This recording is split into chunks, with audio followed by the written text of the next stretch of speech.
that some of the worst porn addictions are people in the Catholic Church because they have to be so non-sexual. I can see that. I think we should accept and know that we're sexual beings. You have sexual appetites, you have like I sexual agree. drives. Yeah.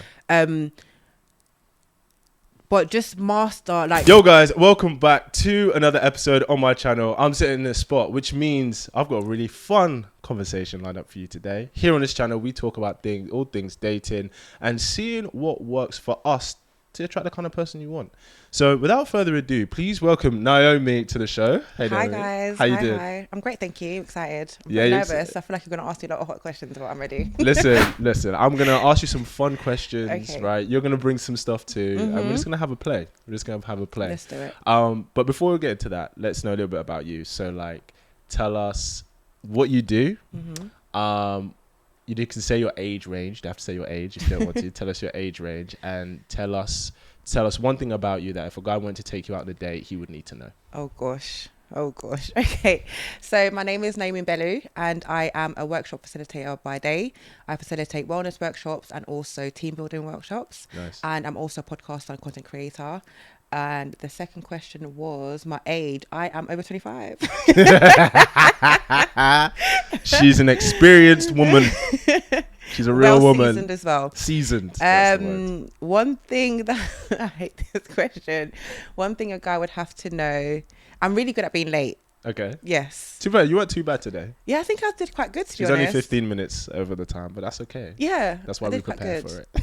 bonus piece of advice is that my temper's quite short, quite snappy. Oh, sometimes. short temper. Yeah. We'll see if I break it today. We're guys. working on it though. We'll see what happens. That's why she's training to become a counselor. Right, that part. Exactly. Love it. Zenning it in. Okay, let me start you off. Mm-hmm. What do you think is the hardest obstacle that most women face in dating today and finding that real relationship? Ooh, that's a very good question.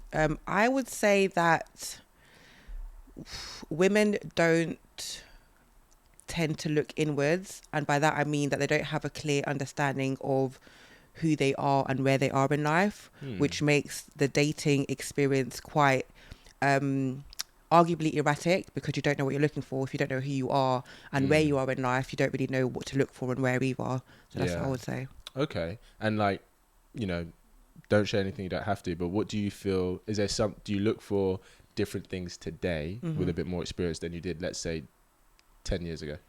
Definitely. I think when I was younger, I had this idea that I just wanted to be taken care of, and it was more about what I was receiving rather than what I was giving. And I think in my more mature years, I have a better understanding of the things that I bring to the table, arguably, where my strengths are, where my weaknesses are, and that obviously makes it easier for me to date because I know what to look for specifically in a man. Yeah, I hear that. It's interesting. You say about bringing things to the table, and we hear this conversation a lot, right? Like, what do you bring to the table? He has to bring this, she has to bring this. What would you like your ideal man to bring to the table, and what would you bring for him? I'll answer the first part, which is I think I need somebody that makes me feel wanted. I don't know if that's something you can arguably like describe as what they bring to the table, but I think in the past I've dated a lot of men who kind of have this picture and I just fit in and I'm like a bit of a silent passenger, whereas I want somebody who actively understands that there is a role a woman plays in a man's life and kind of like creates that space for me. I see myself as very much a nurturer, and I think that's what I bring to the table ultimately. I'm very charismatic. I'm very knowledgeable about the things that I know, and I need somebody who allows me to kind of like demonstrate my intellect, whilst also very much creating a very safe space for me to be feminine, which I haven't always experienced outside of a relationship. So I know that that's something that's really important for me when dating or being in a long-term relationship. Yeah, I hear that, and it's very true. I think that this might sound traditional, but I do think the feminine comes out when in a space that feels safe. So, if you're with a guy and he can make you feel secure and safe, then it's easier for that to come out. You said about being nurturing. What does that look like? Like, if you're nurturing with your man, like, what does it look like? How would someone look at how you are with your man and go, wow, she's a nurturer? So that for me personally, I'll best describe it in my ability to be feminine. And I also, in my experience, I found that when it comes to emotional intelligence, whilst men are very good at controlling their emotions, they have, in my experience again, struggle to like really look beneath the surface and explore some of their traumas and so forth. And for me, I feel like I do a good job of being able to facilitate a space where you can look inwards and explore your emotions and perhaps look backwards into your childhood. What was missing? What isn't missing? How do you show up in life outside of, you know, playing into the typical traditional masculine expression of being a provider, or just, you know, looking after and leading, just opening up a little bit more. That's what nurturing looks like to me. So you have a way to get a guy to open up with you. Don't make that face like I'm some evil genius. Not evil genius, no. But I think that's so valuable, because I think a lot of girls, when they're dating a guy, especially if it's been over an extended period of time, a lot of women might feel that he's not opened up to her as much as she would have liked him to, and so it's kind of like, oh, is it just that he just doesn't open up? Is it that he, you know, it takes him longer to get to that point? Is it because she maybe hasn't facilitated a space that encourages that? And you want to do that for each other. But I often hear the complaint of not opening up from the woman's side. So I think it's really valuable if this is what you can do, then, you know, that's really good. I definitely think it does come with time. I think by way of how we are conditioned, women are quite accustomed to sharing, whereas men aren't. And even when they are, they're only kind of accustomed to sharing in a certain capacity. And a lot of men are conditioned in a way they are only familiar with showing up in life when it comes to leadership and providing financially. So in those areas, it's quite easy for guys to be open about, you know, where they're going and what they want in that capacity. But when it comes to, okay, once you have your dream job and you're making this amount of money, what else are you looking forward to in life? Like, what else are you looking for in your relationships with your mother, your sisters? And just being able to identify their identity outside of their careers and who they are as leaders in their communities. So you have to give them time to feel comfortable, because I don't think, well, from what I've seen, men are accustomed to having those kind of conversations. Even when you watch how men interact with each other, someone could be I don't know, they could have lost their job, and the way men interact with each other is very jokey, and it's kind of like you just kind of brush it off. There's no space to really explore the emotions around how you feel and if that makes you feel invalidated, or if it makes you feel like you're not so much of a man. So I think the more you create space, and I think just being present, I think sometimes I've seen women trying to like force these conversations out of men, and it can sometimes make men become recluse and shut down, and then it's kind of like it's too inquisitive and curious, and they might feel like you're trying to dig deep so you can use it against them. I think the more a man feels comfortable being around you and you're just being your quote unquote feminine self, being relatively dainty and just, you know, kind of like allowing him to tap outside of his normal world and tap a bit more into yours, he starts to kind of like, you know, take off the layers, and it's like, okay, cool, this is a new space where I can explore being vulnerable in this capacity and see how it works. And with time, they kind of like become more and more vulnerable, and might even look to you now and ask you questions. Okay, I'm feeling this emotion, what am I supposed to do with it, kind of thing. Yeah, no, 100%. And I even think as well that in this space, I think it's really good to lead by example. So if a woman wants a guy to open up and be vulnerable, I think it really gives him faith if she does that with him first. Okay. Does that make sense? Yeah, absolutely. Because, you know, like you said, like I agree that usually when it comes to the emotional aspect of things, women tend to be more naturally equipped to deal with their own emotions, understanding other people's, etc., etc. But yeah, like I think if you open up first, that other person is more likely to feel that they can open up as well. But I also think as well that there are sometimes that guys will, I don't say test, but there are little ways they'll open up. And I think sometimes a woman won't realize she's opening up. That's a good one. And depending on how she responds to that will determine whether he will open up about something way more significant. I agree. Does that make sense? Yes. So it's kind of like if a guy might be like, I don't know, it could be like, oh, he was just coming back, you know, he just had a bad day, right? And he got into an argument with this guy at the shopping center or something. And for him, that could be just him opening up, being like, I just had a shit time. And depending if the woman kind of reacts like, oh, like, tell me why, like, what happened? How did that make you feel? That's a really good question. How did that make you feel, right? Then he'll go, oh, okay, then I can feel that I can share more, like, about more personal stuff, more in-depth stuff. But if she's kind of like, why are you just picking fights for? Like, you know, how did this happen? Like, you're always like this. Then he kind of feels, I've shared a little bit, and that's how she responded. We're not going anywhere. So I don't know if I feel I can trust her to share the full whack. Does that make sense? Absolutely. I think I've been guilty of, even in the early dating stages, right, when you're just kind of building the foundations of a relationship. Yeah. A man might share something. I can't think of anything off the top of my head, but he might respond with something like, man up. I feel like that's a straight alarms. Well, you can't really see them, but it's an alarm for a man. Okay, I've shared this. It might even be a passing comment like, my friend went through this, or they're annoyed at their girlfriend, and then you respond by saying, man up. For them, it's like, okay, cool, I know what to not bring up next. That's a good point. That's such a good point.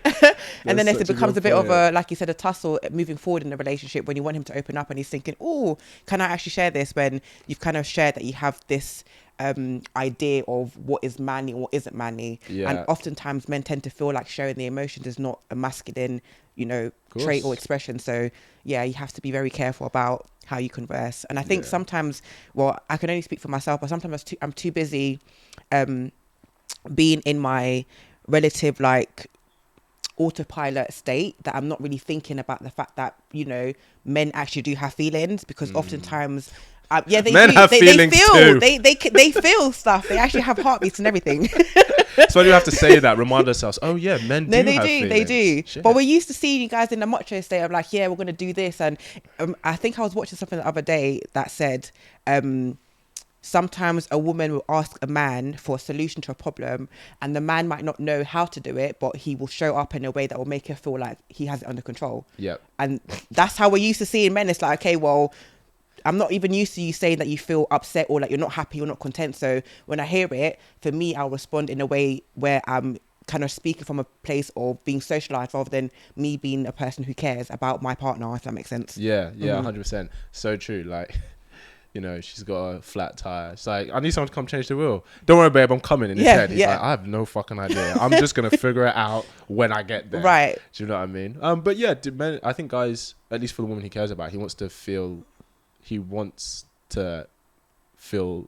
make her feel that he's got her. Do you know what I mean? And dare I say, I think in the whole thing of guys sharing things subtly, like through friends, seeing how a woman reacts, dare I say, that's probably the one thing that men are subtle about. Really? Yeah. Because I mean, a lot of the time, like, guys don't.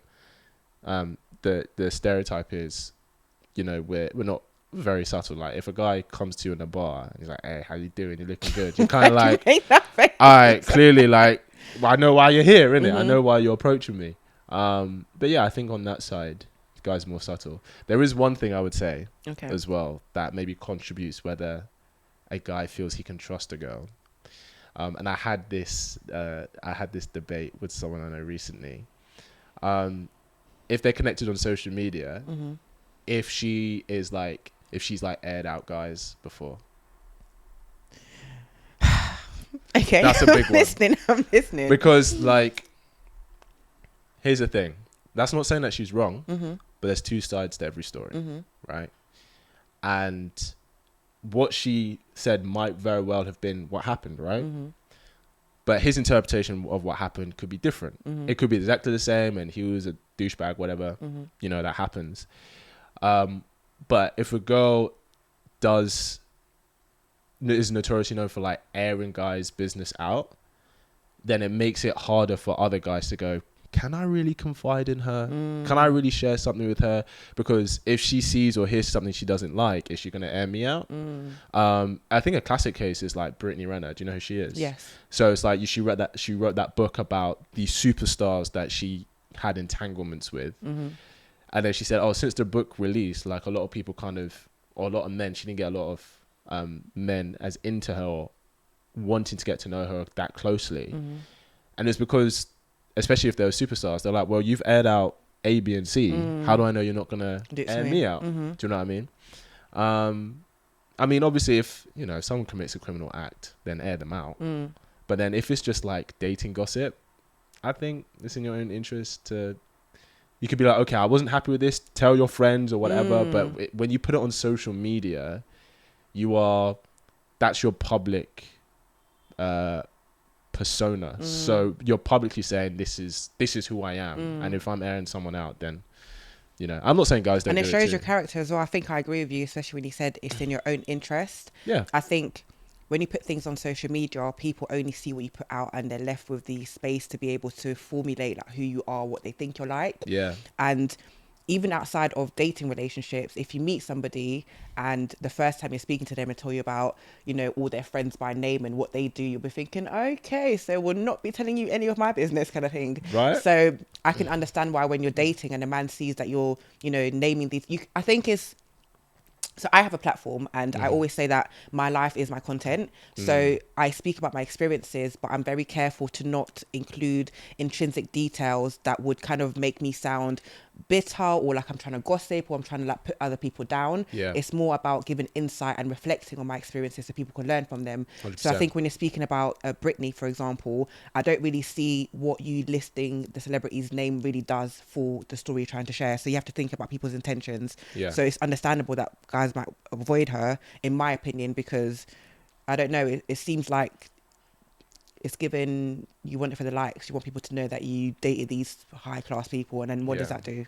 Yeah, I think I've seen a couple of her recent videos recently, and she's had a massive shift in how her perspective in dating and men. And like, she released a video recently, like she was like, oh, 5 things that I do now or something, and she was like, look, the common denominator was me. You know, I was choosing guys for the wrong reasons and stuff, like, you know, just real, kind of what you said, real self-reflection. And she seems in a much better place for it. Absolutely. But, you know, life's a journey. It's nice to see.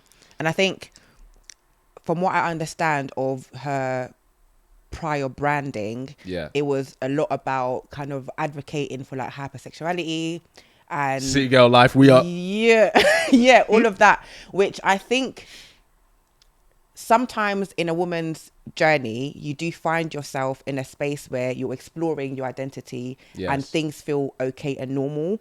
But I think what I would tell women is that you have to take a lot of time. Number one, like we said, oversharing doesn't benefit you, because even though she has come a long way and is now changing her identity, it's kind of like people tend to remember what they're used to, or in the state that they're used to seeing you, or what kind of like facilitate space for being able to gossip and judge, basically. So nobody really cares now that she's like self-reflecting, because what sold most is like the brand that she had before. Very true.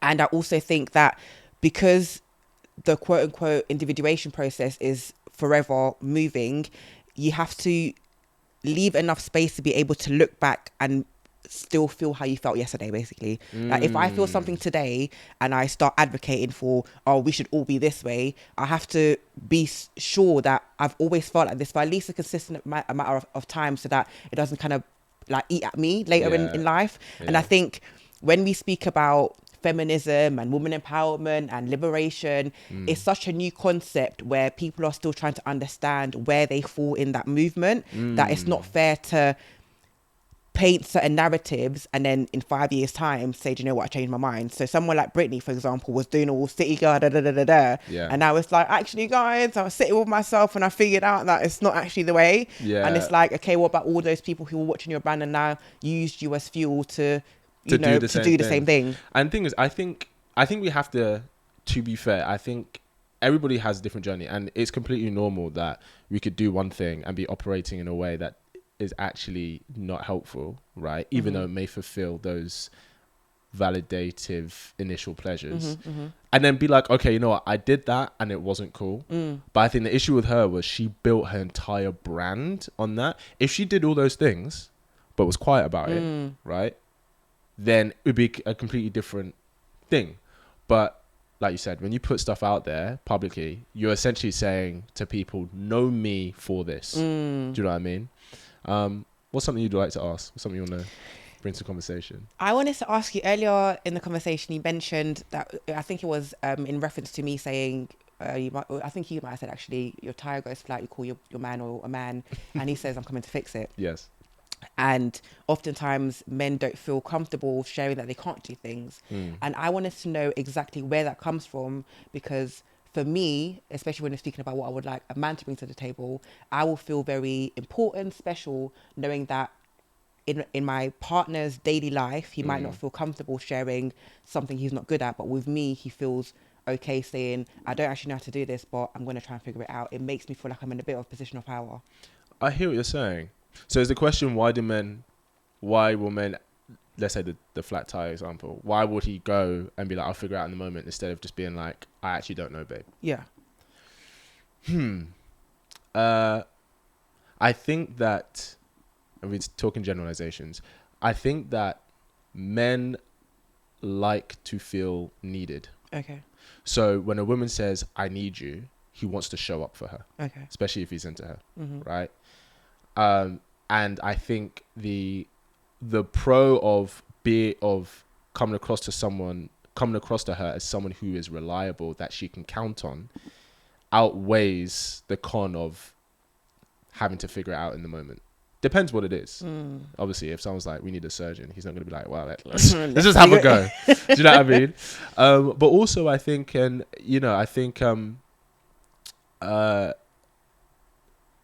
least historically, not saying women haven't done it, but historically, men have always ventured into the unknown. Okay. That's how we've made certain strides as a race, right? Like, exploring different lands, different depths at sea level, space, everything.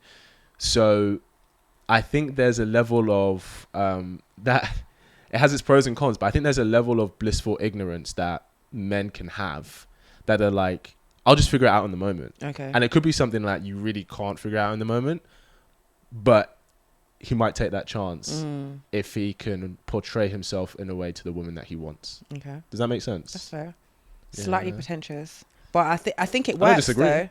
I think it works. I don't disagree. Because I think that level of optimism and faith is kind of like at the root of being able, because that doesn't start in the mind. Like if you tell yourself you can do something, you probably can do it. So that's it. That's quite interesting. Very true. It starts with the thought. I mean, so would you rather a guy that like goes, I'm not going to do anything unless I know exactly how to do it beforehand? Or would you like a guy who goes, I may not know, but let's see what I can do? The second one. There you go. But I think the fine line between the two is the sharing part that adds Makes sense. I think that's fair. It adds a little something to our relationship. It's like, okay, he doesn't know how to do it, but for me, he's going to try, rather than showing up as I can fix it, because then it feels like, okay, you're just always good at fixing things. It's not about me. It's not about you trying to fix it for me. Yeah. I hear that. What is 2 non-negotiables in the man that you would like to choose? He has to fear God. Okay. God-fearing. He has to be God-fearing. He has to be God-fearing because in a relationship, from my experience, it's never 50-50. Sometimes one person's carrying slightly more than the other. And love doesn't immediately keep people together. I agree. So you have to be able to respect, honor, almost bow down to something greater than just me. So that there is something that keeps you grounded, and that you always have the objective in mind in terms of how you show up in the relationship. It can't just be, you can't just show up for me how I feel. You're doing something for something bigger than what is in front of you, if that makes sense. Yeah. A second non-negotiable has to be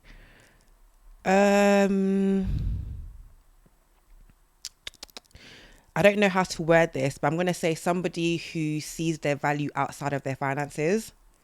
Okay.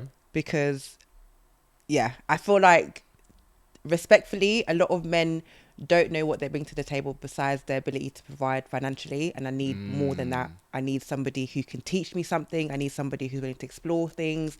I need somebody who sees value in being present outside of just going to work and bringing the bread home. Yeah. I need... Present is a very important one, I need colour. I don't want black and white. I don't want robotic.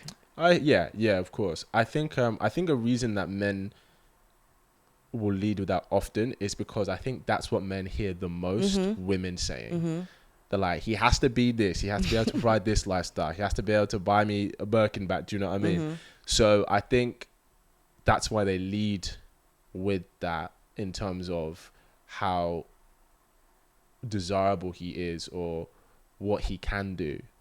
But yeah, I agree. I mean, I think the mistake men make is it's not about the money. The financial success is a sign of the kind of man that you are. Exactly. As opposed to, oh, because he has money. Don't get me wrong, like some girls just want a guy who has money, right? But it's like, if I ask you, would you rather choose a guy who's earning average wage but he has potential to grow, or a guy who won the lottery tomorrow but like just spends it? Do you know what I mean? You're asking me? I'm asking you, yeah. The first guy? Yeah. For me personally? Yeah, of course. I want to talk to you about, you said God-fearing. Yes. So I'm guessing that's coming from a religious source, a religious place. Yes, I will say so. I feel like for the most part, like you said earlier, I was raised in a religious home. I was baptized in a Catholic church. Yeah. Throughout my life, I've explored different types of Christianity because, there's so many different, bodies and stuff. Yeah. So for the most part, I do adhere to the Christian frame of seeing life, and I believe in God. I read the Bible. It keeps me grounded, and I think I would like to date somebody who follows that principle and that kind of like frame of life. And yeah, I think even for me, the way I show up sometimes, I think about God more than myself, and I think it saved me in a lot of situations. And I think it allows me to detach from some of the more humanly expressions and think about the bigger objective of showing up in love, being forgiving, and what that does for me. And even though I say that I'm thinking about God, again, because I'm religious, everything that God wants for me always ends up serving me anyway. So it's like, if I can quote unquote look outside of myself and kind of, what's the word I'm looking for, serve something outside of me that's going to bring me through anyway, I'm happy to do that with my eyes closed. So in the Christian frame, the woman serves the man and the man serves God. Is that how you feel? Yes. Yeah. Loosely. Say why loosely? Loosely because you're serving. So obviously in the Christian faith, you shouldn't idolize anybody. And as much as the man is the head of my household, I still pray to God and serve God more than I do you. But obviously in you being the head of my household, we serve the same God. Very true. The God that we serve wants both of us to serve him more than we serve each other. Okay. So it sounds like you do follow it quite to the book. Does it? Yeah, there's nothing wrong with that though. That sounds good. Yeah, it's good. So you're a virgin then? Are you married? No, I'm not a virgin. I'm not married either. Would you wait until marriage now? Yes, I would. Interesting, but you didn't used to. No, I didn't. Okay, talk to me about that transition. So it's funny because I've never been good at casual sex, and people always laugh when I say, what do you mean you're not good at casual sex? When I found myself dating and having casual sex, it wasn't enough. I knew that I wasn't just looking for the physical interactions. It was like I wanted more intimacy, I wanted more security, I wanted people to give me more than just having those sexual experiences. Yeah. And again, it takes time to understand that, to figure out, okay, why is it that when you get presented with this idea of going with the flow, or like when things are starting to feel a bit stagnant, that it's not feeling right, where does that come from? You look inwards and you realize that, do you know what, it's not just you're looking for intimacy, you're not just looking for the physical touch in terms of it feeding your what's the frame called again? They say you have 5 love languages. Love languages. Right. You want physical touch, but where is that rooted in? And it's rooted in the desire to have a true connection, and then that facilitates intimacy. Yeah. So I'm having casual sex and I'm like, okay, cool. I've realized that I'm not actually good at this because I always end up, or at least I end up feeling like I'm becoming overbearing because I have demands outside of that. You might date somebody, you're physically attracted to them, there's chemistry and it's feeling nice. But as soon as you have that physical interaction, it starts to feel like, okay, either out of the fear of having abandonment issues or relative daddy issues, I want more. I want somebody who's going to be present, somebody's going to be this and that. So now when you're dating, you're looking for that. It's very clear for you to verbalize your needs and your wants. Yeah. And I feel like I see sex as a luxury. It's like the icing on the cake. Sex is not that deep, number one. For me. No pun. It's not that deep. No pun intended. I can't take you seriously. Pun intended. It's not that deep in that you know, you're going to have sex, and you know, if you, I want to say this. Say it. Say it with your chest. Okay, you're going to have sex, and if you take the time to get to know yourself and your relevant partner well enough, you can have good sex, right? So that therefore it's like, okay, cool, you'll experience it. So what am I rushing for? Number one. Yeah. And I also feel like dick is not rare, right? True. It's not rare. It's everywhere. It's like not. a lot of men have it. A lot of men can offer it. Yes. So if knowing those two facts, it means that you should be looking for more substantial things and character traits in people, because those two things are going to be givens. So very true. So, but the question I'll ask you then is, how important do you think sex is for men? I think sex is very important for men, but I think that men should practice sexual discipline very early on, because once you start getting into relationships, it's very important for you to be able to have said sexual discipline in your relationship, in terms of not wanting. I think sometimes men have a false perception of what sex life should look like, and if you don't practice sexual discipline early on, you might find yourself getting very quote unquote bored, or like feeling not satisfied in a relationship, and it's like not really fair to project the sexual appetites on women, because you know we so both what you don't think know you what's think going on. men are like out here trying to do crazy things with their girlfriends that the girlfriends don't want to do? It's not so much that they want their girlfriends to do things that they don't want to do. I think they Or do you mean sexual appetite in terms of wanting more than one woman?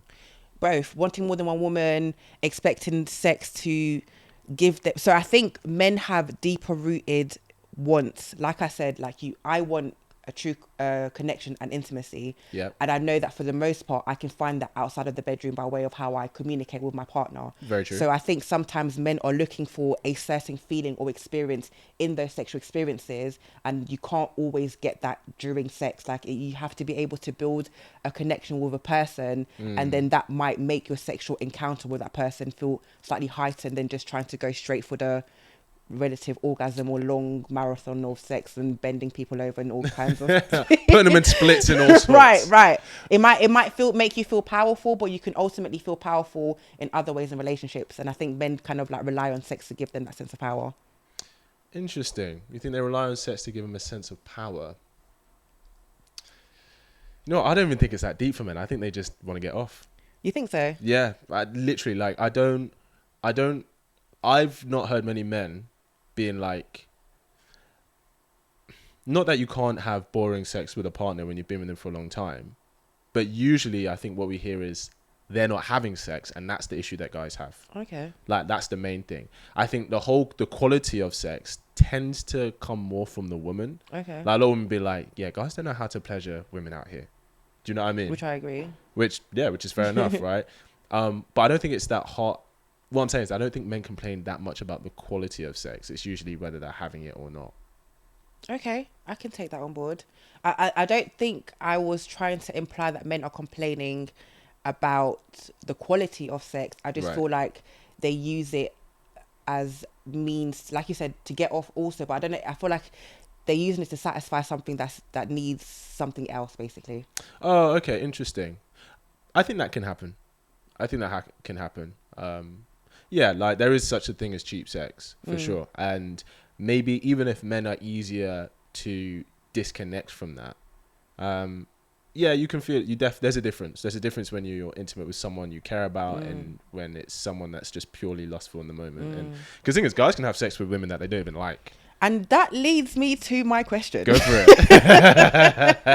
Go for it. So my question is that, do men... Mm-hmm. I think it might be a two-part question. Do men actually know what they want, and do they want what they want? Do men know what they want, and do they want what they want? Yeah. I do think men know what they want, yeah. Okay. Yep. And so if they know what they want, do they have a realistic perception of what that entails, needs to sustain? Yes. Guys, I don't think, for the majority of guys, I don't think they have unrealistic standards. Okay. And the reason I say this is because reality hits men in dating very quickly in life. Like, the second a guy, you start dating when you're like in your teens, right? But the second guy is, let's say he's at uni, right? So 18 to 21, 22, 23, right? He learns very quickly what the competition is, right? And he learns very quickly that, you know, the average attractive girl in his class, she may be dating people at the same uni, but she may be dating the hotshot lawyer who's like 10 years older than her and can take her on holiday and stuff like that. So I think reality hits men very quickly in regards to dating with women. And because of that, it humbles them. Okay. And they go, because for most guys, it's just like, I'd just be happy to have an opportunity with the average woman. They're not like, she has to be Cardi B. Okay. Do you know what I mean? So no, I think men do know what they want, and I don't think it's unrealistic. Why? What do you think? Do you think it's unrealistic? Well, if we're speaking about dating, I think I could probably agree with you, but I think that men don't think there's life after dating, so they just think about the now. You're having an interaction with a woman, you're building a rapport with a woman, you're liking each other, you're dating, there's something's going to happen after that. You're going to come to a crossroads? Crossroads? I think it's you're crossroads. Crossroads. You're going to come to a crossroad yes, where a decision has to be made whether you're going to pursue that and it becomes a bit more long term, or perhaps along the way you realize that you're not compatible, or, you know, there's not that much chemistry outside of A, B, C, and D, so you have to part ways. Yes.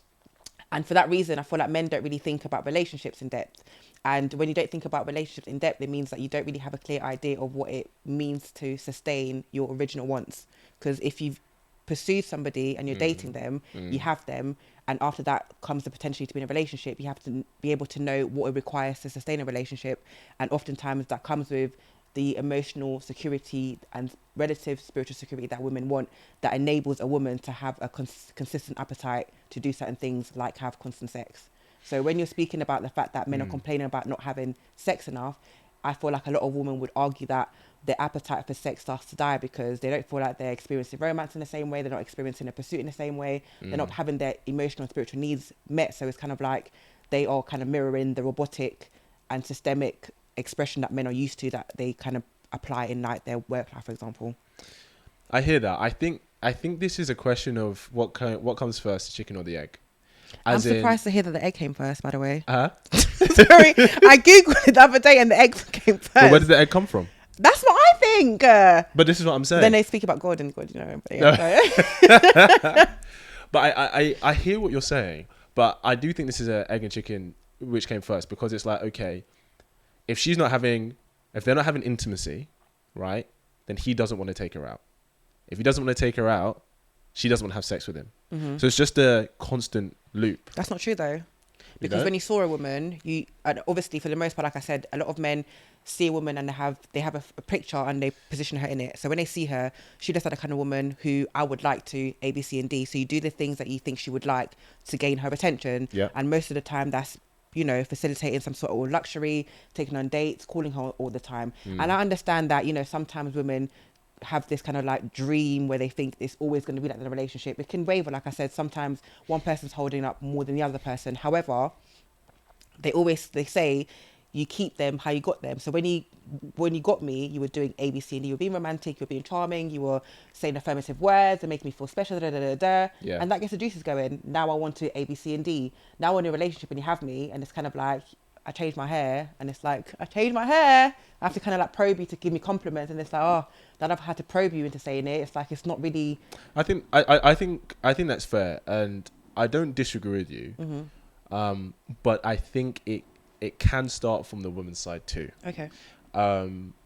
You know, it's not uncommon that it's a stereotype, but it's not uncommon that we know that guys have a higher sex drive than women in general, and a woman can be having that with him in the beginning because she wants to get him. Then when she gets him, she's like, I don't have to do it as much anymore. And I've had this experience where, for example, an ex of mine, you know, the intimacy was great in the beginning and everything like that, and we are very generous lovers, is what I'll say, right?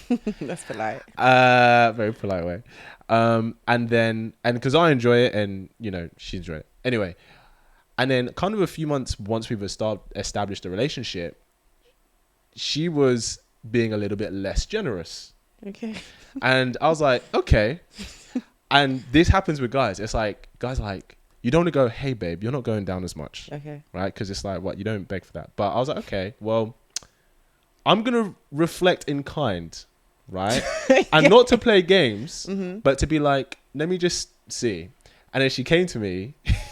I hope she doesn't watch this. She came to me and she was like, hey, I've just kind of noticed that you're not, going down as much, blah, blah, blah.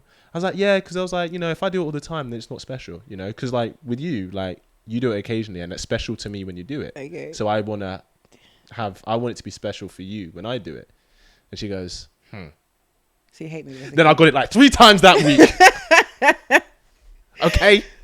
So sometimes I'm not saying that guys can't do that. I do think you're right. Like a guy will ask a girl out on dates, pull out all the stops, and then when he gets her, he just relaxes because he's like, okay, I got her. Right? But it can come from the woman's side too.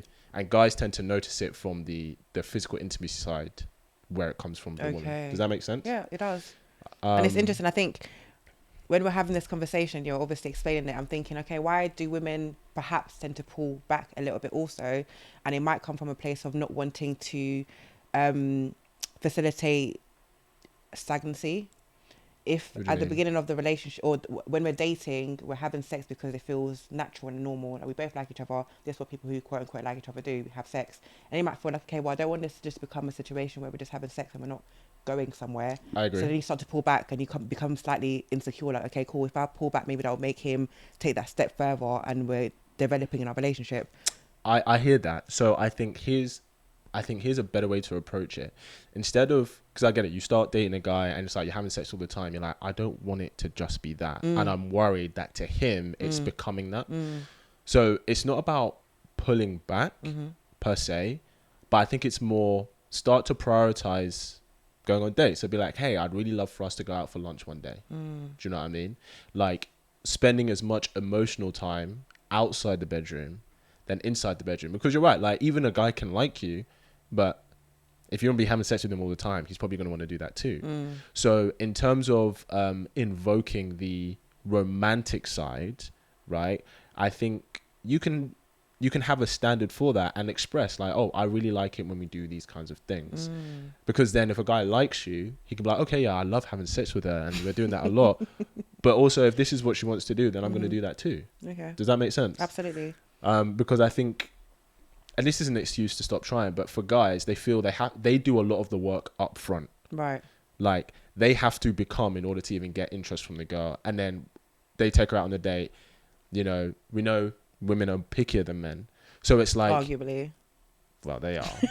You don't think you like to paint? Well, people like to paint men as like super like plain and feed them, fuck them, and what's the other one? Leave them, give them their space, and they're happy. I think we are. I think we have lower standards than women for sure. But I'm not. That's not a criticism though. Okay. That's not a criticism because, especially when it comes to sex and evolutionary speaking, like sex was a lot more riskier for women, for females. So they had to be picky about the male they choose. So it's not criticism. Facts. Like, in fact, a lot of reasons why, we have evolved in superior genes throughout generations is because of women are pickier. They choose the best men. Right. So then the next generations get the best genes to survive. Right. So in actual fact, like it's thanks to women that we have all the great genes and qualities that we have today throughout history because they chose the best. It's thanks to women. It's thanks to women that we have evolved to adapt to our environments, and it's like intelligence. Like if you're only choosing the most intelligent guys, the next generation are going to be smarter than the one before. Right. So in that, it makes sense that women are pickier, but that women are pickier and guys have lower standards. So guys have to prove themselves a lot more in the beginning. So I think when a guy goes, I've pulled out all the stops, and I've become in a way that I've jumped through all these hoops to meet her criteria, to get on a date, to be dating her. Once you start dating, essentially it kind of then turns to her because guys are the gatekeepers for relationships, right? So then it kind of turns to her, not saying he should stop trying, but then it's kind of on her to show him that I'm the kind of woman that you should want to commit to. Right. you did all this and this is why, basically. Yeah, I think guys just feel like they, to put it in simple terms, guys essentially have to put their payment up front. Yeah, and then you have to give them back their interest. Yeah, of course, it has to be reciprocal. Yeah, has to be reciprocal. I agree with that. If there's one thing you could ask all men, what would you ask them?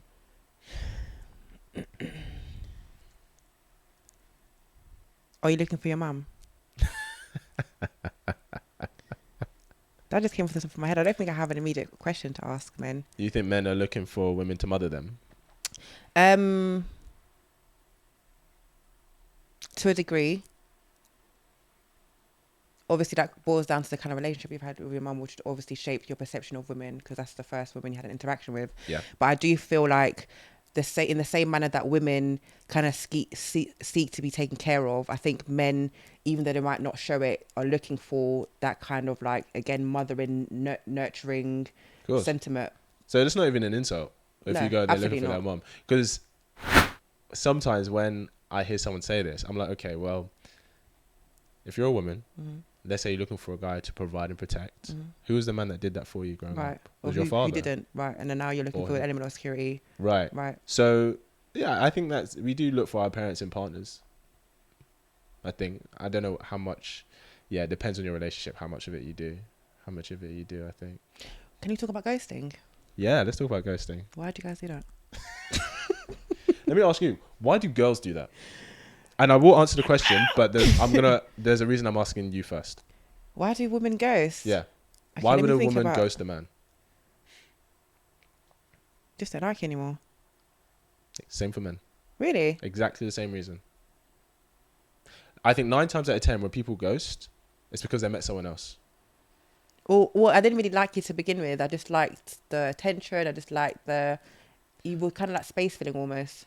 Okay, so let's say if we say that, okay, maybe women will use guys for time and attention when they have no interest in him. Usually what guys will use women for is sex. Okay. Like if he's just using to use her, like he can use a girl for attention, but it's usually sex. So it could be like, okay, he just wanted sex and then he dipped, and that's not okay to do.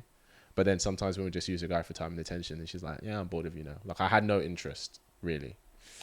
Do you think women ghost as much as men? Do you think it's like a equal percentage? When you say ghost, do you mean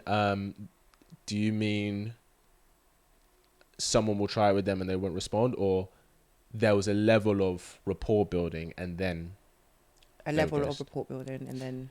I think women do it more.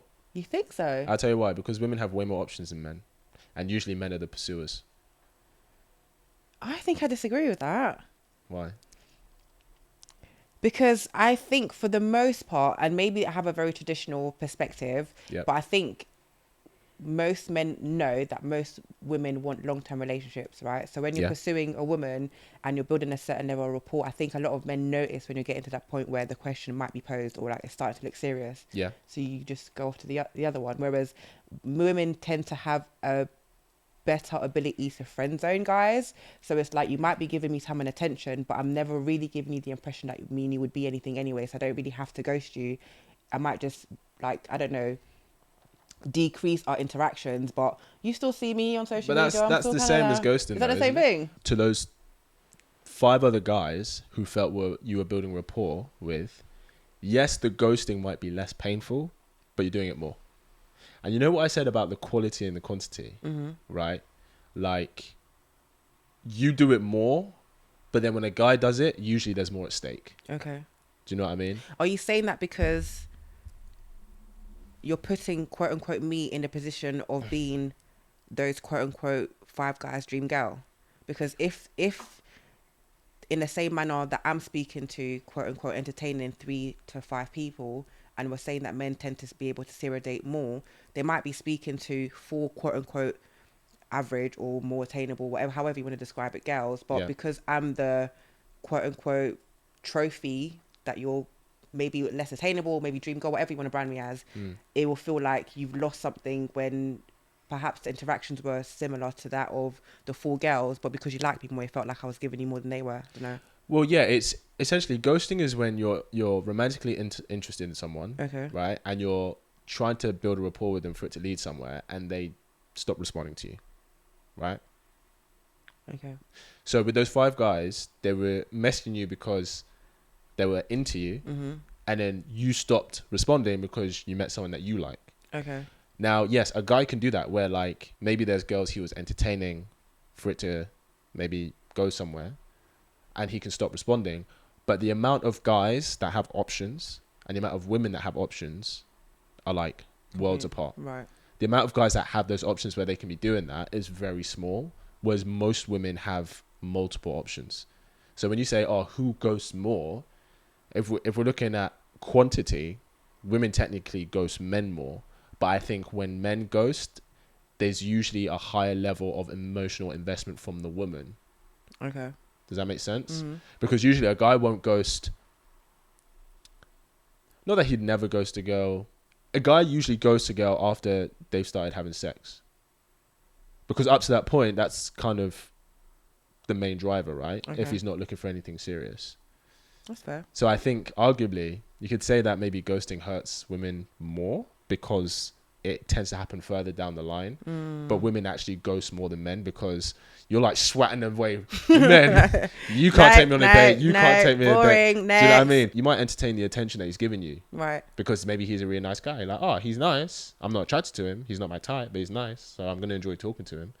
Yeah, but then until someone else comes along, like, when someone else comes, nah, I'm done. We're friends. You're cool. I'm cool. You know, coexist. Do you have a lot of male friends? No, I wouldn't say so. No. When you say you wouldn't say so, what do you mean? Like there are males in your life that you don't consider friends? Yes, I feel like I know a lot of men. Well, arguably, I'm not going to say I know a lot of men, but I grew up with men. Yeah. University, will report, familiar with certain faces. But do I have a lot of male friends who I would call, go out for lunch with, come to my house, go to their house? No. Yeah. Yeah. Will you? Is it just because you think you get on better with women, or is it because you know, like guys, it's kind of like, oh, they're probably just wanting something more from you? I think it's very important to have masculine energy around you. Equally as healthy to have feminine energy, of course, and vice versa. I don't immediately believe that men and women can be friends to a certain capacity because I feel like most men, given the opportunity to have sex with a woman, would, whether you're attracted to her, whether you like her, whether you see long term or not. And for that reason, I just feel like it's very important for me to be aware of that and to have certain parameters that don't mislead or just, I don't know, I just don't like crossing certain avenues. Like, yeah, I hear that. What about you? Do you have a lot of female friends? I have. I'll probably say there's a handful of women that I would call friends to the extent that we would hang out like one-to-one. Maybe they'll come over for dinner or we'll go and hang out. Only a few though. Would you have sex with them? No. Okay. That's why I'm friends with them. Okay. I wouldn't be friends with a girl that I'd have sex with. Do you deem them as attractive? I objectively can see that they are attractive, okay, but that doesn't mean that I'm attracted to them. Does that make sense? That's amazing. Like, I'll probably say my closest female friend, every time we hang out, if she's on my story, guys are always messaging her. Who's that? She's so paying, blah, blah, blah, blah. And I can see, like, she's a gorgeous girl, but I'm just not, I wouldn't have sex with her. Have you guys always been friends? Or when you first saw her, were you attracted to her in a capacity? Well, we've been friends since we were 13. Nice. So when she was just kind of ugly. No. Arguably, like, you know, when you're younger. Savage. No. You know, when you're younger, it's kind of like you're. But if she had a glow up, I'd probably be like, oh. Ooh, So no, I think she's always been like a pretty girl. She's always been an attractive girl. Like we were really close at school. But yeah, no, it's always been a friendship. Like, it's never. And the thing is as well, like, I think that you can't make new old friends. You can't make new old friends. Do you know what I mean? So if you have a friendship that you've been friends with for like 15 years, once you have sex, it changes everything. Right. Okay. Now you can make new friends, but they're new friends. Right. You can't get another old friend that you've had that rapport with for the past 15 years. Yeah. Do you know what I mean? And I really value that. So I wouldn't even play with fate I wouldn't even tempt it like that. I love that. Even if it's like, oh yeah, she's attractive. Maybe, you know, sometimes you can have a curiosity with friends. Mm-hmm. I'm not gonna say out of what we've been friends since I was for the past 15 years, right? Mm-hmm. I'm not gonna say there's never been any curiosity. Just like, and there has been on her side, and we've talked about this as well. Healthy. But like I love her to pieces. She's more like a sister. So like, because there's another guy. There's 3 of us who are very close, and every time she has a man, we're like, we need to check this guy out, see if he's good for you. Do you know what I mean? That he's not a dickhead. So yeah, but I wouldn't. Maybe it sounds bad. I mean, there have been times where maybe I've taken interest in a girl, we started dating, and maybe it just didn't go that way. She's like, oh, let's be friends, and I'm like, yeah, sure, let's be friends. Delete. But I think men should really not being do friends that. with you. Yeah, men should do that because, like I said, like women tend to thrive off time and attention, and when you put somebody in a friend zone, you know that given the opportunity they would, and you're just kind of like trying to enjoy the luxury of them speaking to you, giving attention, and them having a certain appetite for you, knowing that you're never going to give them anything that they want. So yeah, I think men should definitely wisen up. And have you ever? Oh no. Have you ever had a male friend that you knew wanted you? Yeah. And you kind of used his interest for him to maybe serve you in certain ways? Like finessing? I guess so, yeah. I would say no. Never? I'm surprised. Why? Because I think most people, men included, would do that at least once. No. So have I ever had a friend who I knew likes me and I used that to my advantage to get something out of them? Yes. No. Oh, I'm impressed. No. So some... I'm surprised. Because I can just get a boyfriend. I can just get a man. I can just... Yeah, but like, you don't have to... He can be doing things for you in the process of you getting that. No, I just haven't experienced that. I haven't felt like I have somebody who I have a solid friendship with, or we're building a friendship with, and I know you like me and I'm going to try and get something out of you. I just don't know. I hear that. Just literally know. I respect that. Thank you. I respect that for sure. What makes... Go on. What makes a man befriend a woman who's attractive and not pursue her romantically? It's a very good question.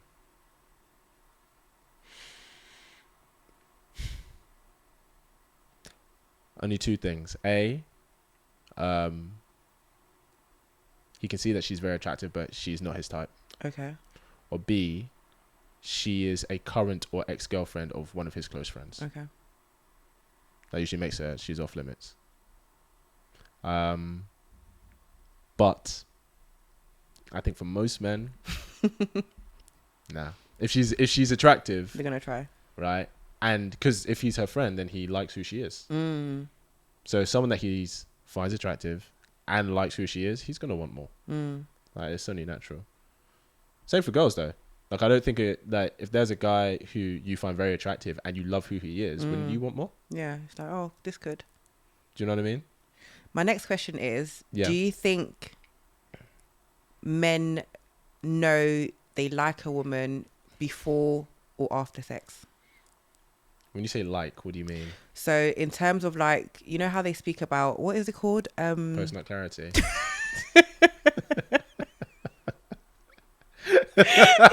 You're annoying. But yeah. I saw where you were going. I landed it for you. Because they argue that women have prenuptial clarity. So you have an idea of whether you like somebody. That? I've never heard of that. So before you have sex with a man, it's very easy for you to be able to identify whether you like him, what you see in him and so forth. And once you have sex with him, it becomes a bit more clouded because of the emotional... Interesting. Yeah. And then men arguably have post-nut clarity, where you're just kind of like, you fantasize about the idea of being with someone, then after it's like, I don't really like you like that. So is it kind of like a girl will be like, oh, I like this guy when I'm sober, so I know I'm definitely going to like him when I'm drunk. Right, exactly. But for guys, it's like, I'm drunk, and then when we have sex, I'm then sober, and then I'm like, huh. Exactly. Yeah. So what was the question? So do you think, you know how you spoke earlier about the fact that most men know what they want? Do you feel like most men know they like a woman before having sex with them, or tend to be able to identify that after sex? Like, do you think sex is that like the appetite for sex is that clouding for men, basically? Yes and no. Yes, as a general case. Okay. Because it's like he has beer goggles on, and the main reason why a guy can be open to getting to know a girl, but obviously the main reason why he's pursuing her is because he's physically attracted to her. Okay. So yes, in that sense. The only aspect I'd say no is depends how she dates him. If she allows space for emotional connection to build first and then he has sex, because she's allowed that space, yes, the physical side might be a driver, but there's this other side of like, oh no, like I actually do like who she is.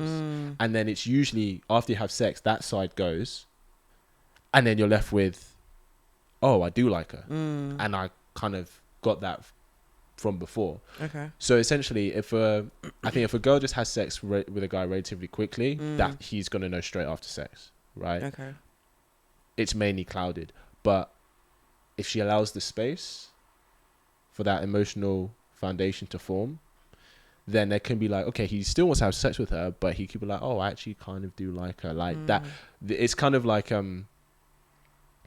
if we're using the drunk example, it's like you may be drunk at 12 p.m. But if you don't drink, by 4 a.m. you're starting to sober up. Yeah.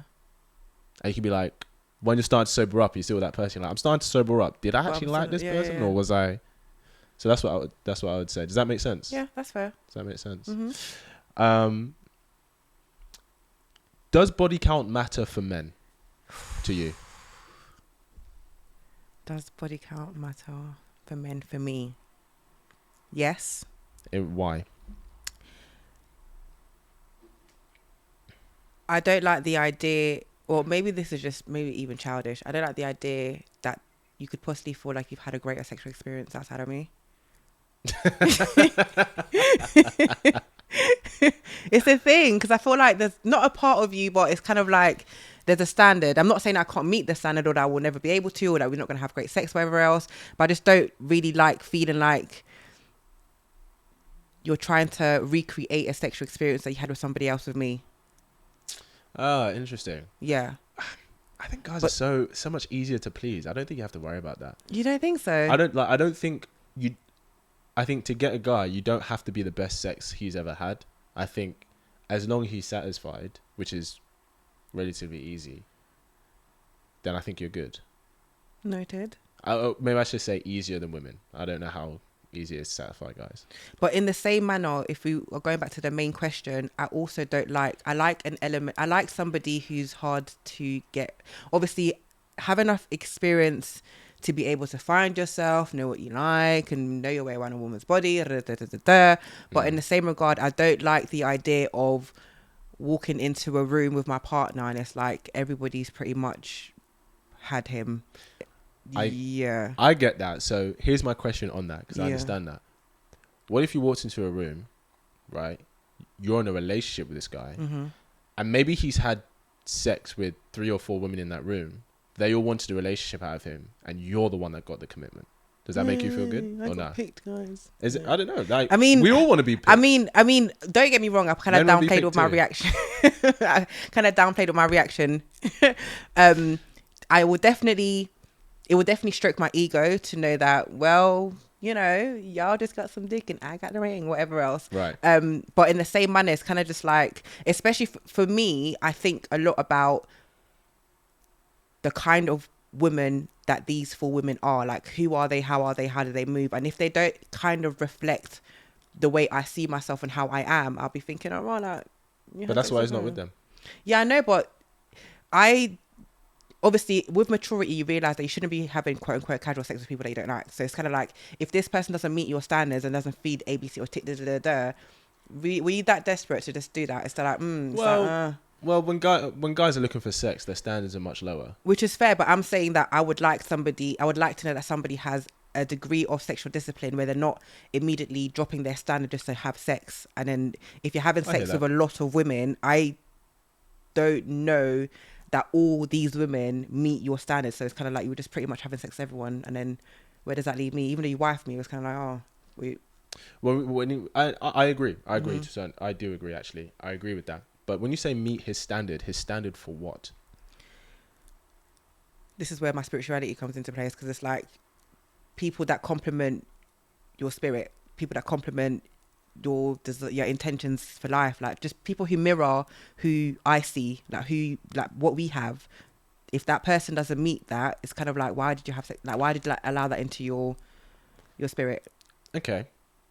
So out of 100 people, how many people would you say? Like, what did you say? Complement your spirit? What did you say? Complement your spirit. Okay, so out of 100 people, how many people would you say complement your spirit out of 100 people? Out of 100 people? Yeah. It's a very small percentage. Yeah. Out of 100 people? Yeah. Complement my spirit, yeah. You meet them and like, this person complements my spirit out of 100 people. Less than 10, maybe like 5. So let's say 5. Yeah. Let's say that's the same for guys. Okay. Right, out of 100 women that he meets, only 5 of them actually complement his spirit. But we know guys want to have sex. Okay. So if he's not taking her seriously, should he only limit himself to who he feels a spiritual connection with, or is he going to be open to other people because he doesn't have that requirement for if he's just looking for fun? Does that make sense? I completely appreciate what you're saying, and I understand why a man could have a lot of quote unquote bodies, but in the same manner, when you spoke earlier about what I want from a man is somebody who sooner rather than later adopted a mentality that he has to have sexual discipline, because the sexual interaction you have with people do play into your spirit, and for me that's very important, and I don't want you bringing that into my relationship with you. I completely agree. I have another reason why I think women should care about a guy's body count. Okay. Because the more women a man has been with, the harder it is for him to be satisfied with one. Okay. Which means he is more likely to cheat the longer you're in the relationship. Okay. Maybe that's where I was going with the whole. Maybe it is, yeah. That makes sense. And that goes for men and women. Like, the more partners someone has had, the more likely infidelity is likely to occur statistically. Fair. I think that when it comes to infidelity, though, I think women are more forgiving than men. I think they have been. Do you think? I think women pretend. What do you mean pretend? I think there's a level of security that you tend to experience, obviously, when you spend a long time with somebody. Yes. And it's much easier for you to kind of like, sometimes if you haven't adopted the true nature of forgiveness, put it to the back burner and say, do you know what? Like, do I want to risk leaving my relationship for this instance? Like, do I feel secure with myself enough to be able to walk away? Is there life after all of these things raising? So you say to yourself, okay, for that reason, I'm going to let it go. But you tend to see the after effects of the fact that they haven't forgiven you or forgotten throughout the relationship, because they either showing up in a way that's insecure, being a bit bitter towards you. You used to get dinner 3 times a day, now you only get it once, or I don't know, that level of respect just isn't there anymore. And I think women know how to dress up forgiveness in a way that makes men feel like, okay, we can still do this thing. But that's why you tend to see that after infidelity rises in a relationship, after a few years, people tend to break up because a man just feels like, I'm forever trying to get you to just let go of this instance. Like, did you really let it go? Very true. That's true. You don't have to share this if you don't want to, but have you ever been cheated on? I always say no one's ever been stupid enough to get caught. So no, I don't think I have, to my knowledge. Yeah. Have you ever cheated yourself? No, I haven't. But funnily enough, it's not funny actually. Funny story about how I messed up someone's marriage. What? No. So I was in a 5-year relationship. Okay. And in the last year and a half, it was getting a bit, it was going downwards, verbalizing, I'm not happy, all these things. Yeah. And we broke up, and I slipped on a banana peel and had sex with somebody else. When you said it, I was like, are you okay? That's what she meant. And they felt like I cheated on them, even though we were not together. And I found that very interesting, that for them, even though we had verbally broken up and we were no longer together, they felt like there wasn't enough space for them to try and get me back. Oh, maybe like 4 months. Oh, 4 months after. Oh, I see. The breakup. Okay. So they always felt like, well, you kind of cheated on me because like we were still in conversation. We were still trying to like, you know, when you break up and there's like leftovers, not that we're having sex anymore or like seeing each other, but you know, you're kind of like still trying to see whether there's space for us to grow. You're not aware of the idea that I could even be speaking to other people. Were you trying to work things out? No. So he thought you were? Yeah, he thought there was a chance for us to get back together, but I just knew, because I always say that oftentimes women tap out of relationships way before they actually physically leave. Very true. So for me, even though we were together for that year, mentally I just felt like I don't have a man, even though I wasn't cheating. Why is that? Why do women do that? I don't think it's... Why is that a thing? I don't think it's a like conscious thing, but it's like my needs aren't being met. I feel dissatisfied, but I know I have a responsibility to show up in my relationship. So I'm here hoping that things are going to change, but it's just not going anywhere. And then when I feel like when you stop wanting to actually have sex with your man, that's when this starts to kick in. Like, okay, do you know what? My mind had left and now... So when did you, in that last year, when did you stop being like, I don't want to have sex with him anymore? And you were like emotionally checked out? I think, so I obviously checked out emotionally maybe 6 months. And then after that, my sex drive just went down. Like it started to feel annoying that you just want to have sex still. Like, get off. I'm not laughing. I swear I'm not laughing. You better go to that website and fulfill your needs, boy. You're getting it here. And it starts to get a bit like, I'm doing this because we're in a relationship and I know I have a bit of a duty to satisfy your sexual needs, but I don't know that I actually want to. I don't think you should ever do it if you don't want to. No, not that I don't want to, because it sounds like I'm forced, like I'm being forced to, but it's like... You're giving it for him, not for you. I understand that. Willingly giving. Yeah, and it became... Oof, I'm not going to say that. Yeah. Say it. We want to know. Say it with your chest. I don't... It became a bit more like a rollover thing, rather than you're trying to arouse me. Yeah. So then that made it even worse. It almost became like an exchange. Like, I just have this feeling, I just want to... Yeah, it's interesting, like, because I think it's quite common where a guy will, like, if two people break up, especially if she leaves him, and she's with someone so quick, he's like, what? But we just finished. Yeah. But you're right, like, the girl has checked out time before it actually happens. And this actually happened, like, with me with a relationship time ago where... like, it was getting to that point where we kind of knew it was, you know, I was like, this isn't really working. So I initiated the conversation. And then I asked her, and we ended amicably. It was there was some tears on her side, but like she knew it was because it was over. And we both knew. And we were laughing by the end of it. But I did ask her, I said, you know, when we kind of got the emotions out and we were laughing about it, I was like, how long would you have had this conversation? When would you have brought for us to kind of call things off? And she was like, maybe a couple of months down the line. And I'm like, but why? But if you know it's if you know it's not right now, why? What do you say to guys who believe that the reason women do that is because they're trying to find a guy to jump to? No, not the case. No, not at all. I could only speak for myself, but I don't think that's the case at all. Okay. I think because I think a lot of guys think that, and I don't know how accurate that is. I don't think so. Okay.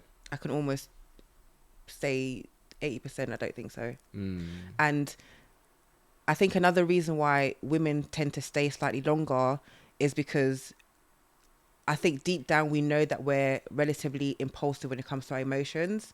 So it could be as little as maybe I no longer feel like he likes me anymore because for the last 3 weeks he hasn't been saying he likes my hair. So I'm trying to process whether I'm just in an emotional state or I'm generally unhappy with our overall relationship. So you're trying to like weigh out what is actually happening. So it's like you're giving yourself time to process it rather than just waking up one day and feeling like, just don't feel this anymore.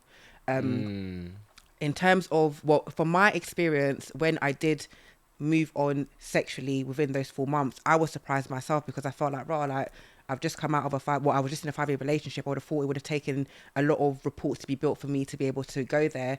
And I realized in reflection that little bit of reassurance and emotional attachment that was missing in my relationship was the first thing that I gravitated towards. So the minute I met somebody who felt like they were giving me attention and complimenting me and being affirmative and just, I don't know, they just felt kind of you've made been me feel starved seen. from it. Yeah, I felt like somebody like was seeing me. The minute I got that, it didn't really quote unquote matter what they were and weren't doing. It just felt like, okay, somebody wants me in this capacity here.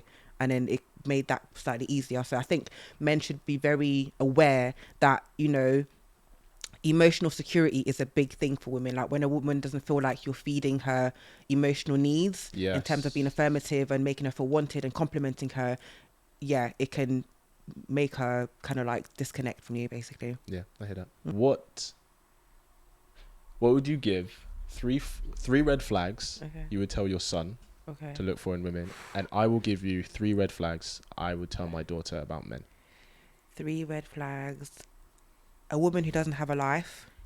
What does that mean? What that means is that she doesn't have her own hobbies. She doesn't have solid friendships. She doesn't have interests or like things that when you meet her, she has a bit of a routine and a program of things that she does. Why is that a red flag if she doesn't have a life? It's a red flag because you're going to become her world and she's going to expect you to fulfill like all of certain sentiments. She's not going to have an identity outside of a relationship. Like all her focus is going to be on you. And I think it's unhealthy to have somebody put you at the center of like their existence. I hear that. Yeah. A woman who doesn't strive to have her own finances. And I'm not saying that she has to have a lot of money or immediately be like financially orientated in terms of like accumulating lots of money. But I think that there is a certain element of there are certain things that you learn by hustling and wanting to acquire financial stability that I think women should at least be aware of. I think it's character building. I think it allows women to understand the way in which men see life as well. And that's a fair point. Yeah, and a 3rd red flag would be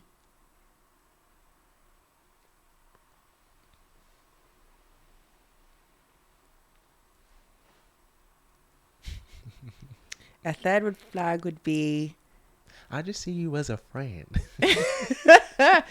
I don't know if I want to say no, to be honest, a woman who has a lot of male friends isn't immediately a red flag, but a woman who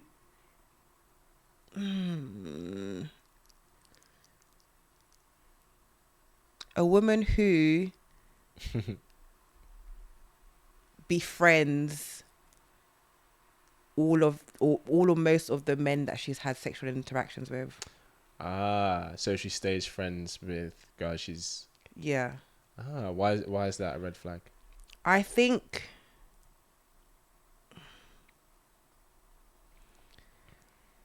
I don't know how to word this without sounding rude, but I feel like you don't have a sense of quote unquote respect for yourself so if we say that most women want to be in relationships, right? Yeah.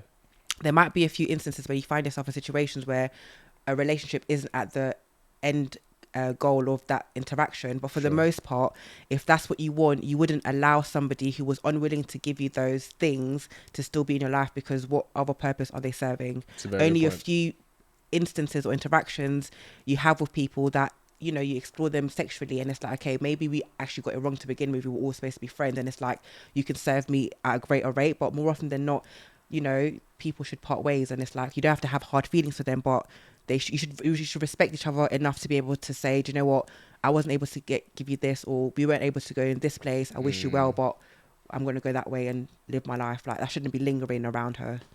Yeah, I hear that. Yeah, I think if I was dating a girl and she was friends with like 3 guys that she used to have sex with, how would that make me feel? I think I'd always think that for them it's always on the table, right? Whether they choose to indulge in it or not. That doesn't mean that they would. Yeah, interesting. Yeah, okay. Okay, 3 red flags I would give my daughter. First one, I would say if you're not in a relationship, even then, if you're not in a relationship and he asks to borrow money, like, why is he asking you for money? God forbid. I think that's a red flag, because it's like, like out of all the people in your life you could have asked, literally, you asked the woman, girl you like. and usually it's the reason they ask the girl that they're dating is because they've exhausted the other options. Like maybe they've borrowed from their dad before, their uncle before, their auntie before, and they're like, I've already borrowed from that, I have to go somewhere else. Right. Let me think. Second red flag. What's the second red flag? If he only responds attentively to you if it's about sex or like a sexual nature, you know. So it's like if you're like, hey, how's your day? He doesn't respond for 2 days, then you send him a saucy pic, and that response time goes from 2 days to 2 minutes. That's a given. Do you know what I mean? And thing is, I understand like sometimes that's a really good way to get a guy's attention, to kind of get him in the door. But if that is the only if that's the only thing he responds attentively to, that's a red flag that he's just looking for one thing, I would say. And the third red flag.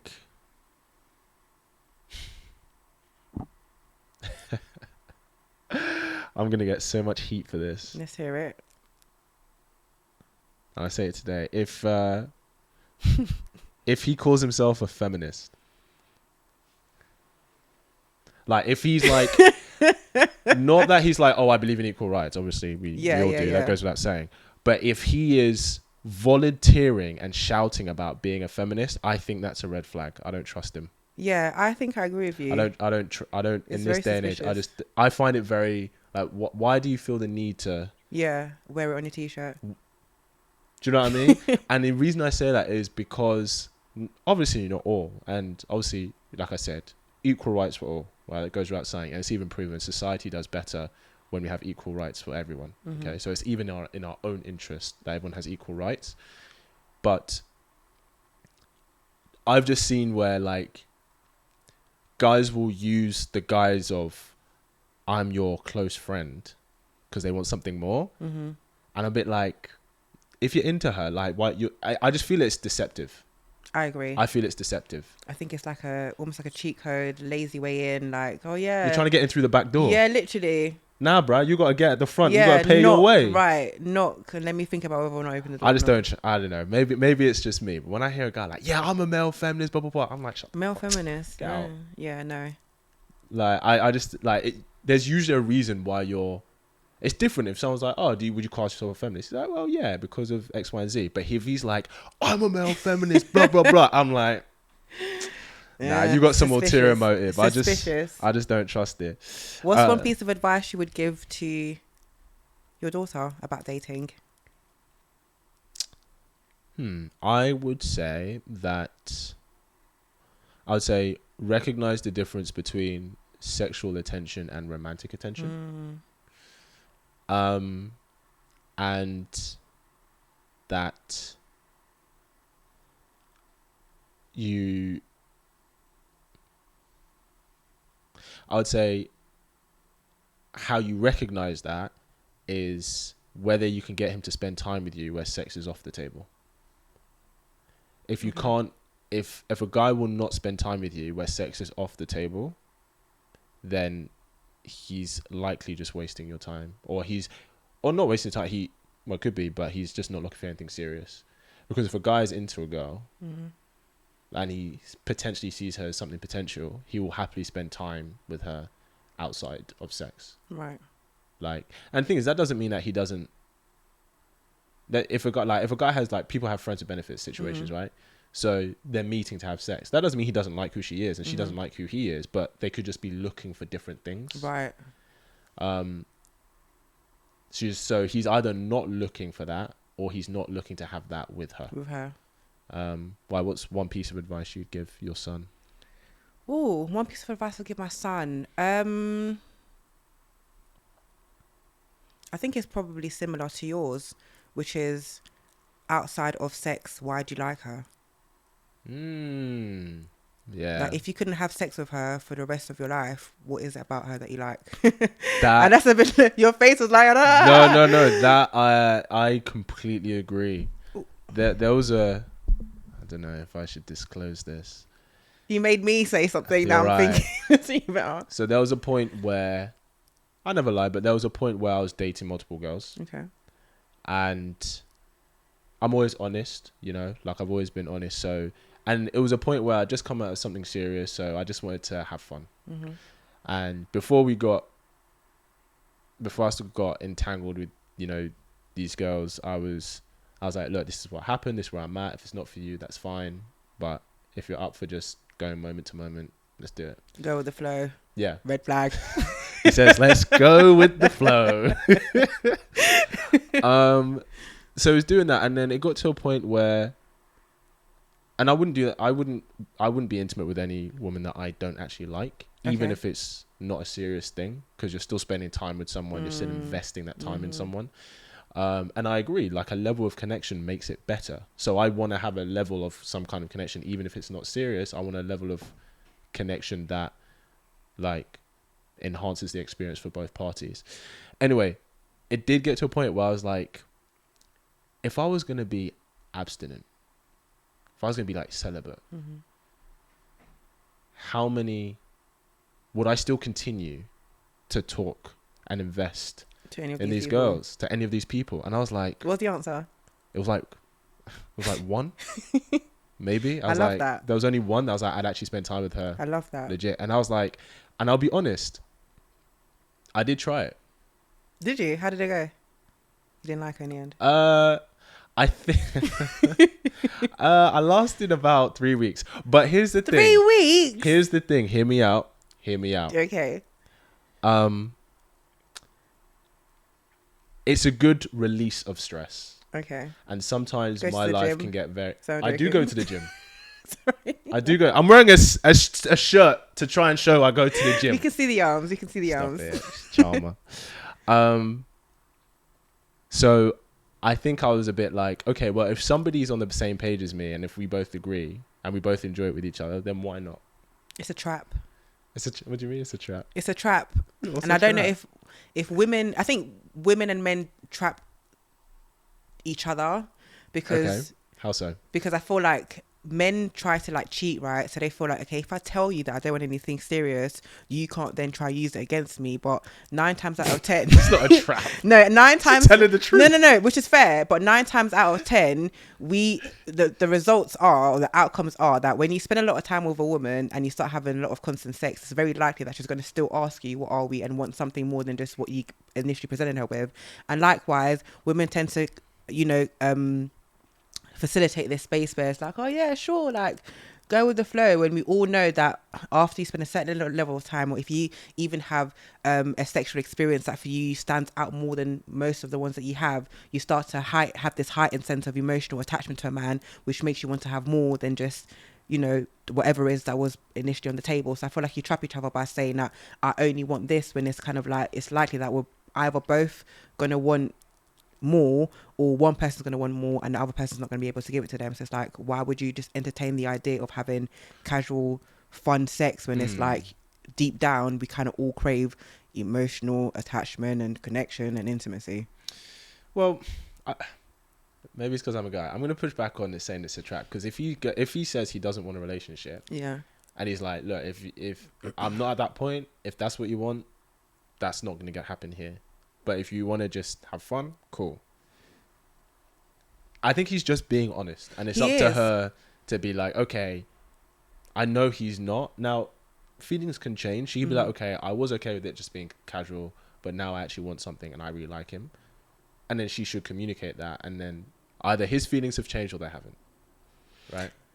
I find that, and this is something that I would like for men to unlearn. Yeah. But oftentimes I see that men sometimes feel that they are responsible for women's feelings. So if 100%. You're dating, or if you're having relative casual sex with a woman, and she starts to express and share that she wants more, I see men being unable to remove themselves from situations because they don't want to have to deal with whatever comes after, of feeling like they have to protect a woman's feelings, you don't want to hurt her feelings. Very true. And that's why I say it's a trap, because you then end up being in a space, you'll facilitate the interaction where you're not going to ever give her what she wants, but you don't want to walk away, and then now you're kind of, I don't know, it's given mess. I hear that. No, I think that's true, and I 100% agree. I think guys really do feel responsible for the woman who's interested, that her emotions. I have one of my closest friends. I have to sometimes I have to tell them, like, you shouldn't feel guilty for this, right? Because similar situation where it was like, he was dating this girl. She asked him, like, do you want something serious? Or she asked him, had you been on a date with someone else? Like, and I think they started seeing each other like 4 weeks prior. And he was like, oh, I did go on a date with someone else like a couple of weeks ago. And she felt really bad about it. She got annoyed. And then he was like, oh, crap. Like, I'm sorry. And I was like, why are you sorry? Like, she asked you a question and you were open and honest with her. And sometimes he can be guilt tripped into something. I'm like, you have to be careful, because that opens you up for major manipulation. Do you know what I mean? And women are quite good at that. Women know, and boy. Women shouldn't be asked. I always say women should not be asking questions that they deep down either don't want to know the answer to, or are not willing to show up in a manner to deal with said answer. Why do you think they do? Sorry. Why do you think they are? Why do you think sometimes a woman will ask a question she doesn't want to know the answer to? Like, she's like, I'll be okay so long as it's this answer. Right.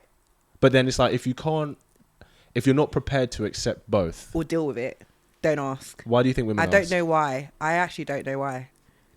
Because it's a bit like being a curious cat. You want to know because you're hoping that the answer will feed your ego. Yes. But then, you get the answer and it's like, you did what?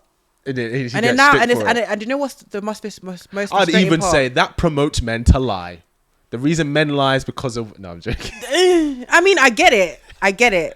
I even feel like sometimes I have this theory that I've said a few times, that when women respond to cheating, it's almost fake outrage because it comes from a place of impulse. You feel like you've been put in a position where you're having to react. So when you ask a question and someone's honest with you, you feel like, oh damn, I ruined it for myself because now I have to act in a particular way because the answer doesn't.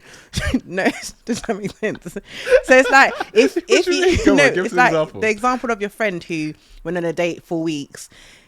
If she really sat with herself and thought about the fact that I've just met this guy, do I even like him? What's his last name? Like all of these questions, right? Yeah. She'll realize that I'm not really in a position to feel like, you might have the impulse of like, I'm upset because maybe you like him more than he likes you or whatever it might be. Sure. But ultimately it was just a flying or a passing emotion. Yeah. But because she was left in a position where in her mind, the first thing she heard is that there's somebody else in the picture, her impulse told her I should feel a type of way and she acted upset. But it's like, you just felt like you had to give a reaction. If you really sat with yourself and thought about it, maybe you don't even care.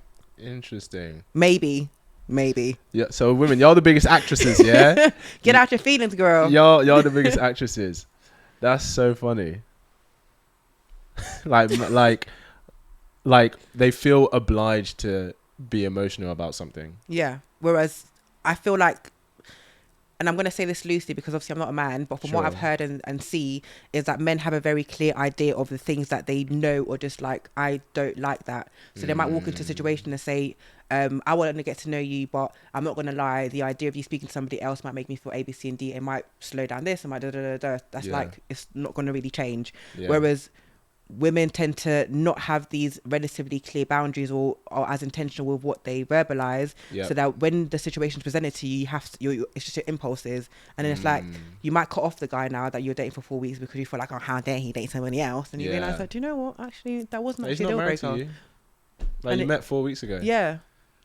I did have a situation where a girl was like, so when are we going to establish the relationship? And I met her like 2 weeks prior. And I was like, you don't even know me. You have to blame the guys that came before you. Yeah, maybe.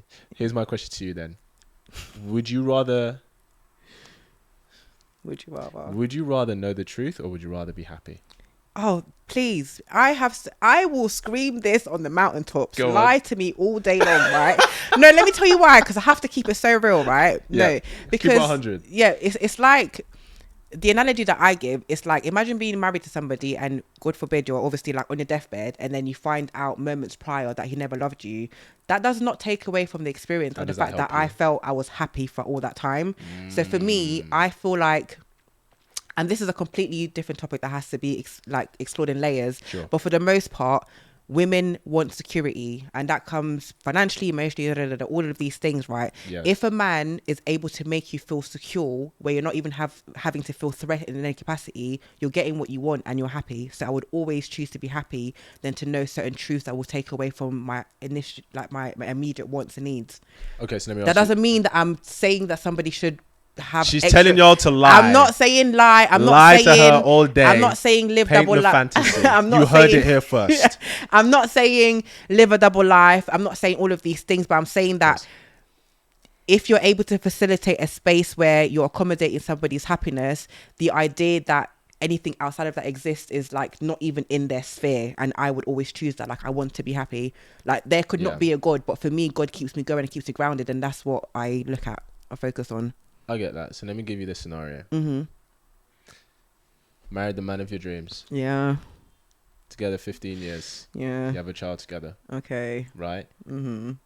He slipped on a banana and fell into another He did woman. not freaking...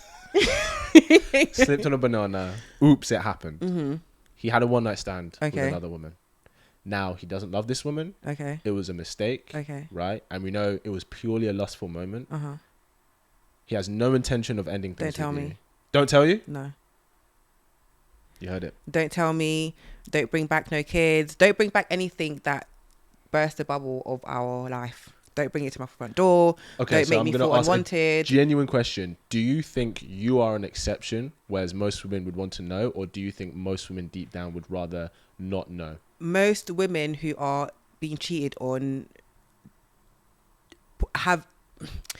This is hard. Okay, let me start again. I feel like the problem isn't it's hard to word it. It's not immediately the cheating, because the heartbreak is contextualized way before that. So somewhere along the line, she was already feeling like unappreciated, unwanted, like you're not present, all of these things. And on top of that, she found out that you felt like he had space to cheat, basically.